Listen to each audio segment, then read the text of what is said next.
Assalamualaikum warahmatullahi wabarakatuh dan salam sejahtera. Permulaan pagi langkahan aku hari ini, aku ada check up kesihatan di hospital. Tapi sebaik-baiknya kita merancang. Akhirnya Allah Subhanahu Wa Taala jugalah sehebat-hebatnya yang Maha mengetahui dan Maha menentukan.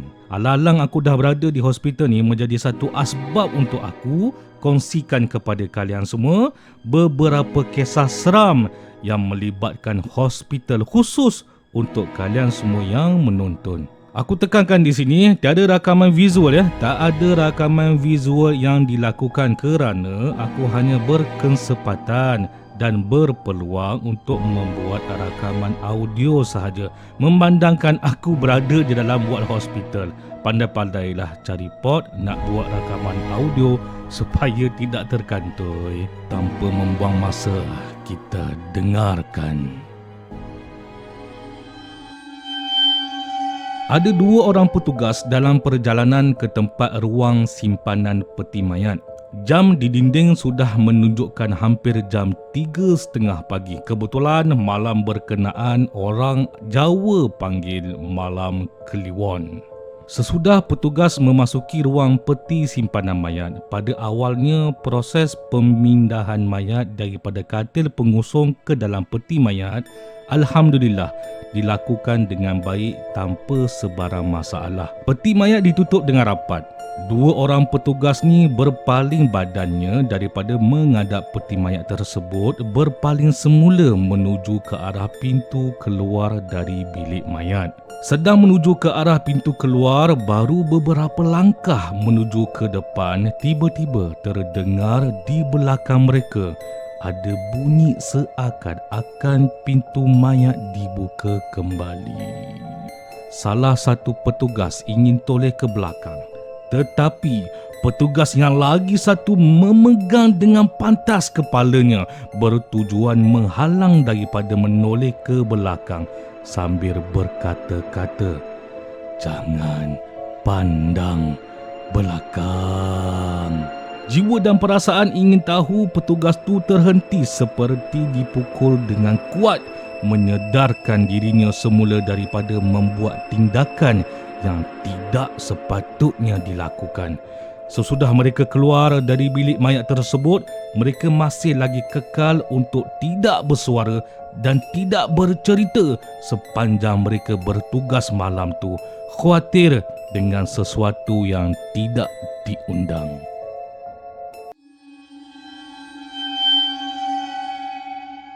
Nurse ada yang sedang tidur di pantry, ada yang sedang buat laporan harian, ada yang sedang bersembang, tetapi salah satu nurse tersebut perlu melakukan rondaan di katil pesakit dalam wad berkenaan. Sedang beronda di wad tersebut, di suatu sudut di katil yang berada di hujung sekali, dia terlihat macam ada selimut wad di bawah katil berkenaan.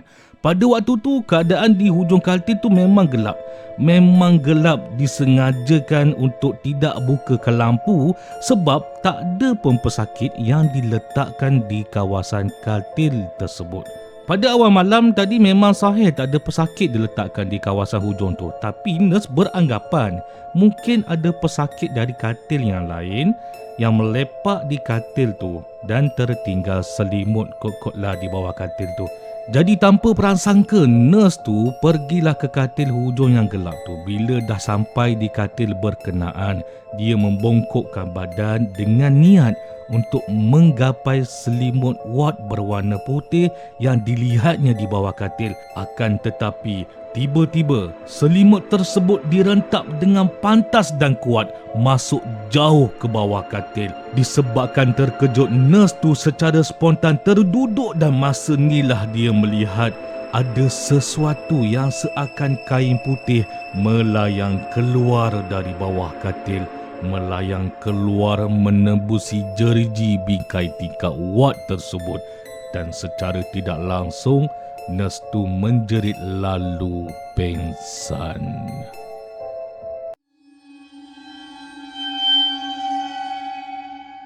Seorang doktor perempuan berbangsa Cina ditugaskan di ward pada malam tu. Sedang khusyuk membuat laporan harian, tiba-tiba doktor ni merasakan ingin membuang hajat kecil, lalu pergilah beliau menuju ke arah tandas dan lawat berkenaan. Bila mana doktor tu membuka pintu tandas, tiba-tiba dia merasakan ada sesuatu yang tak kena dengan tandas tu. Gelap sungguh, memang gelap sungguh.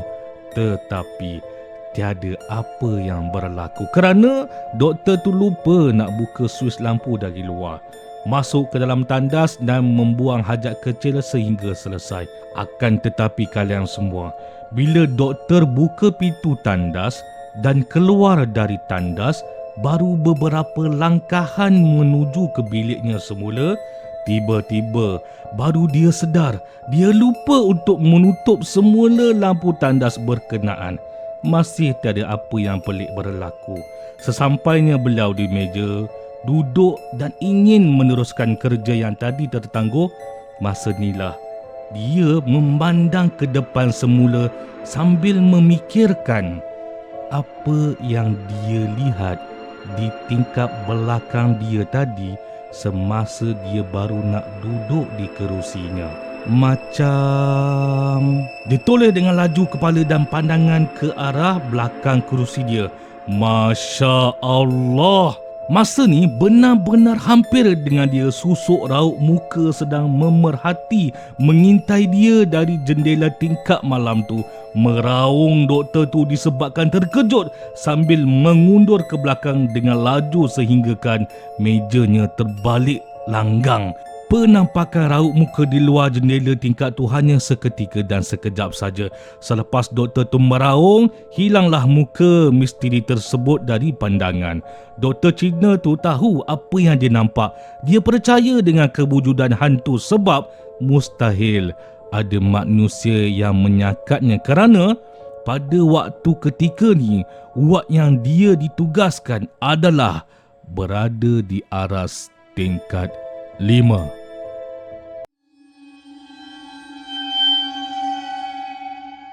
Ada seorang pelawat yang balik lewat dari hospital malam tu disebabkan perlu menguruskan pesakit dari wad 3B.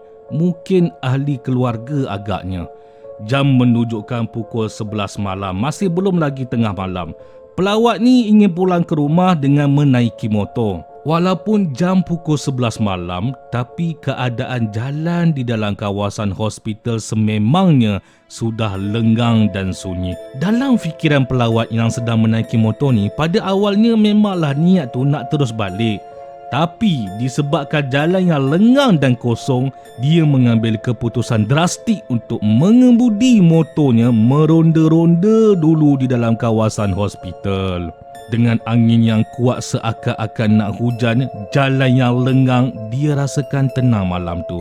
Sedikit terhibur hatinya daripada keletihan kerja dan menguruskan pesakit yang dilawatinya tadi. Cukuplah setakat tu je. Dia betulkan arahnya semula menuju ke pintu gate keluar hospital dengan tujuan nak balik ke rumah. Apabila dia semakin hampir dengan gate pintu keluar hospital, tiba-tiba dari arah bertentangan, dari kegelapan bawah pokok di sebelah pintu gate tu, keluarlah satu susuk tubuh lelaki Melayu yang tua dengan berpakaian seragam putih. Seorang guard berlari laju ke arah dia sambil menjerit, "Woi!" Terkejutlah dia, tengah syok naik motor ni, tiba-tiba je kena sergah, kena tengking woi macam tu. Apa lagi dia breaklah motornya kan. Bila sampai pakcik tua guard tu dekat dia, termengah-mengah, tercungap-cungap mulut pakcik tu mengambil nafas. Marahlah pemuda ni pada pakcik tu. Udah kenapa sergah-sergah takutkan orang macam tu kan. Kemudian kalian semua, pakcik tu mengeluarkan kata-kata, "Hati-hati, ada yang mengikuti kamu." Terus pemuda tu toleh ke tempat duduk belakang motor. Ada yang menumpang ke? Kemudian lagi sekali pakcik tu berkata-kata sambil terbatuk kepenatan. Katanya, "Bukan di belakang kamu, bukan di belakang kamu, tapi di atas kepala kamu." Masya Allah. Banyak perkara yang bermanfaat yang aku dapat sepanjang aku berada dalam ward hospital ni. Bila mana kesihatan kamu mula terganggu dan tergugat, keupayaan kamu ditarik sedikit demi sedikit nikmatnya, kemampuan dan kesempurnaan anggota badan kamu sedikit demi sedikit hilang dari kawalan kamu. Ingatlah, bila kita dalam keadaan susah dan sukar, masih ada lagi ihsan yang menghadapi ujian lebih perit dari kamu. Namun begitu, dia sentiasa tersenyum kerana bersyukur masih lagi dibekalkan nyawa oleh Allah Subhanahu Wa Taala.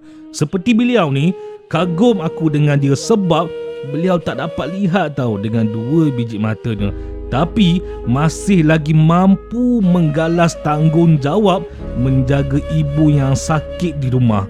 Masya Allah, subhanallah, memang ihsan dan manusia yang sangat hebat dia ni. Jangan mengadu dan mengeluh dengan sedikit ujian yang kamu hadapi, tapi berfikirlah positif bahawasanya Allah Subhanahu Wa Taala menyayangi kamu, merindui dengan doa kamu. Ada nikmat yang besar bakal menanti kamu kelak. Bukan hantu, bukan syaitan, bukan iblis yang perlu kita khawatir, akan tetapi bimbanglah dengan diri sendiri. Sekiranya Allah Subhanahu Wa Taala membiarkan kamu dengan kemewahan, dengan kesenangan, dengan kesihatan yang baik tanpa sebarang sedikit pun ujian dan kesakitan, kerana ianya tanda Allah Subhanahu Wa Taala sedang meninggalkan kamu. Hati-hati. Jangan lupa ya untuk tekan button subscribe, like, on notification dan share supaya menarik lebih ramai lagi tontonan umum lalu menjadi sebahagian keluarga alam maya dalam kisah seram alam jin. InsyaAllah dengan izin Allah Subhanahu Wa Taala kita akan berjumpa lagi dalam topik bicara kisah-kisah seram yang lainnya. Terima kasih banyak-banyak kepada semua yang menonton. Aku doakan moga kalian semua dibekalkan dengan kesihatan yang baik. Amin. InsyaAllah. Syukur. Alhamdulillah. Assalamualaikum warahmatullahi wabarakatuh. A'udzu billahi minasy syaithanir rajim. وَنُنَزِّلُ مِنَ الْقُرْآنِ مَا هُوَ شِفَاءٌ وَرَحْمَةٌ لِلْمُؤْمِنِينَ وَلَا يَزِيدُ الظَّالِمِينَ إِلَّا خَسَارًا.